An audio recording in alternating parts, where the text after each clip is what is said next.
Hello friends, simply উর্মিতে আপনাদের সকলকে স্বাগত রইল। আশা করি আপনারা সকলেই খুব ভালো আছেন। আজ আমি আবার হাজির হয়ে গেছি একটি হেলদি ড্রিঙ্কস নিয়ে। এটি খুবই উপকারী, সর্দি কাশির জন্য তো কথাই নেই। তো এটি আমি ঘরে বানিয়ে নিজেই ট্রাই করি আর কি, খাই, আর এতেই ভালো হয়ে যায়। ওই জন্য ভাবছি আপনাদেরকে শেয়ার করি। আর আমার রিসেন্ট খুবই সর্দি কাশিতে আমি ভুগছিলাম, তো এটা আমি রেগুলার খেয়ে গেছি। তো ওই জন্য আপনাদের কাছে শেয়ার করছি, আশা করি ভালো লাগবে। এর জন্য প্রথমেই আমার দেখুন কি কি লাগছে। এটা হচ্ছে আদা, 2 ইঞ্চি পরিমাণ আদা আমি নিয়েছি। আদা সর্দি কাশির জন্য খুবই ভালো, আপনারা জানেন। এটা গোলমরিচ, গলাটা হালকা করে। আর এই তেজপাতা দুটো, আর তুলসী পাতা বেশ 1 মুঠো পরিমাণে নিয়েছি, দুটো দালচিনি, আর লবঙ্গ গলা খুসখুসানি থেকে দূর করে। আর এটা হচ্ছে মিছরি, তাল মিছরি। আপনাদের কাছে যদি না থাকে কোনো অসুবিধা নেই, মধু দিয়েই খেতে পারেন।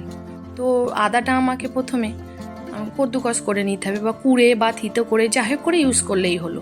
আর দেখুন এই 1 লিটার আমার জল বোতলে ভরা আছে। মাপটা বোঝানোর জন্য আপনাদেরকে এই বোতল সমেত জল নিয়ে নিলাম।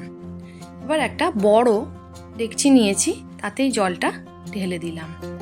এই 1 লিটার জলে আমি ধীরে ধীরে যে মশলাগুলো নিয়েছি, আর গ্যাসটা অনও করে দিয়েছি, দেখুন, দিয়ে এতে আমি একে একে দিয়ে দেবো সবগুলো প্রায়। তার মধ্যে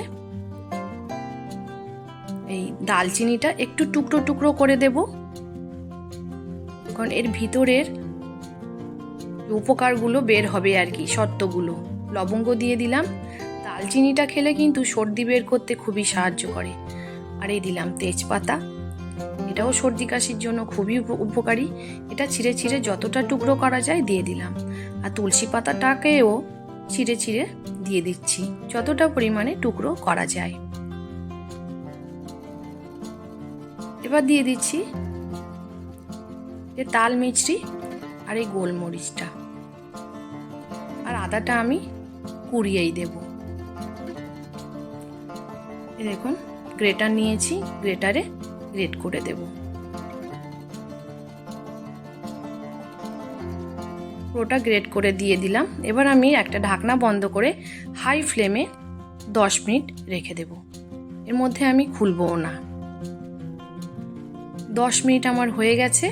এই দেখুন একদম মানে গন্ধটাও এর মধ্যে রয়ে গেছে, এর থেকে যে শর্তগুলো বের হয়েছে, মেডিসিনাল ভ্যালুগুলো, তো সেগুলো এর মধ্যেই রয়ে গেছে। দেখুন অর্ধেক হয়ে গেছে। এরকমই চাই, 1 লিটার জল অর্ধেক হয়ে যাবে আর কি। দেখুন পুরো রেডি। আর এবার আমি এতে এইভাবেও রেখে দিতে পারেন, তবে আমি একটা জিনিস অ্যাড করি। আমি একটা নন বেঙ্গলি ইউপির একটা ভাবিজির কাছ থেকে শিখেছিলাম, তো আমি এটাই ফলো করি। একটু চা দিয়ে দিলাম, তো চায়ের মতো খেতে বেশ ভালো লাগে, চায়ের ফ্লেভারটা থাকে। আর এই 1 লিটার জলের বানিয়ে নিয়ে পুরো দিনটা খেয়ে নেওয়া যায়। একটু যখন খাবো তখন একটু গরম করে নিয়ে খেলেই হয়ে যায়। একবার বানিয়ে আপনি, এখন তো একটু ঠান্ডার সময়, বাইরে রেখে দিতে পারেন, বা গরমের সময় যদি সর্দি কাশি হয়ে থাকে তাহলে ফ্রিজে রেখে দিতে পারেন। যখন খাবেন মধু দিয়ে এটা মিশিয়ে খেয়ে নেবেন, তাল মিছরি না থাকলে। আমি যেহেতু তাল মিছরি একটু অল্প পরিমাণে দিয়েছি, একটু মধুও দিয়ে দেখাবো। এই আমার হয়ে গেছে, আর ফোটাবো না, অর্ধেক হয়ে গেছে। এর থেকে সুন্দর একটা ফ্লেভার আসছে। গ্যাসটা বন্ধ করে দিয়েছি। এবার আমি ঢাকনা বন্ধ করে আরও 5 মিনিট আমি রেখে দিচ্ছি, মানে এর ফ্লেভারটা যেন একেবারে উড়ে না যায়। এবার আমি একটা বড় সিলের আমার জাগ আছে, এই জাগে করে আমি রেখে দিই, এটা সেঁকে নেব। সেঁকে নিয়ে রেখে দেবো। এটা মাইক্রোওয়েভ বা গ্যাসে যে কোনো এতেই গরম করে নিলেই হয়, কোনো অসুবিধা হয় না। এভাবে পুরোটা সেঁকে নেব। খুবই গরম তো, আর ভালো করে ধরে এটাকে পুরো সেঁকে নিয়েছি। দেখুন এইগুলো এতে পড়ে আছে, এগুলো আর ব্যবহার করব না দ্বিতীয়বারের জন্য, মানে এতে আর কিছুই নেই। দেখুন এই জগের কতটা হয়েছে। এটা কিন্তু আমার 1 লিটারেরই, মাপ বোঝানোর জন্য আমি এই জগটাই ব্যবহার করলাম। এভাবে ঢাকনা বন্ধ করে আমি রেখে দিই সারা দিনের জন্য। সকালে উঠে বানিয়ে নিই, নিয়ে পুরো দিনের জন্য রেখে দিই। এদিকে দেখুন আমি এখনই খাবো, ওই জন্যে হাফ গ্লাস আমি ঢেলে নিয়েছি, নিয়ে একটু মধু মিশিয়ে নিলাম। নিয়ে অল্প আছে আর একটু মধু মিশিয়ে নিলে, মধুও খুবই ভালো সর্দি কাশির পক্ষে। এটা আমি এখনই খাবো, ওই জন্য আপনাদেরকে একটু দেখিয়ে দিলাম। এছাড়াও এই দেখুন কেমন লাগছে।